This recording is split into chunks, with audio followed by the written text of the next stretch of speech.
বর্ষার কারণে জঙ্গল বন্ধ হয়েছে এদিন থেকে, কিন্তু লোকালয়ে তাদের আগমন অব্যাহত। বৃষ্টির আনন্দ উপভোগ করতে লোকালয়ে চলে এসেছে হাতির দল। দিনের আলোতে লোকালয়ে চলে এলো প্রায় 20টি হাতির একটি দল। এদিন দুপুরে আলিপুরদুয়ার 2 ব্লকের সিমলাবাড়ি এলাকায় চলে আসে হাতির দলটি। বক্সা ব্যাঘ্র প্রকল্পের জঙ্গল থেকে হাতির দল লোকালয়ে প্রবেশ করে। বর্তমানে হাতির দলটি সিমলাবাড়ি এলাকায় একটি সেগুন বাগানে আশ্রয় নিয়েছে।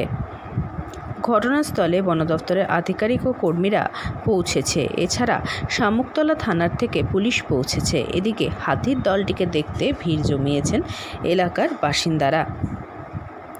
কোনো রকম অঘটন ঘটা এড়াতে বনকর্মীরা দেখভাল করছেন এলাকাটিকে। বৃষ্টি টানা চলতে থাকলে রোজ এলাকায় হাতি আসবে বলে আশঙ্কা প্রকাশ করছেন এলাকাবাসীরা, যার ফলে এলাকায় ক্ষয়ক্ষতির পরিমাণ বাড়বে বলে অনুমান তাদের।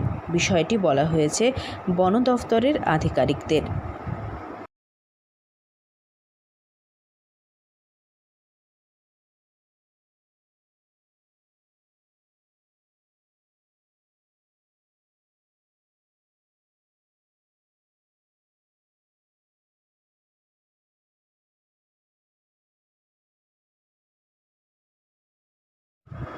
আলিপুরদুয়ার থেকে অনন্যা দের রিপোর্ট, লোকাল 18 বাংলা।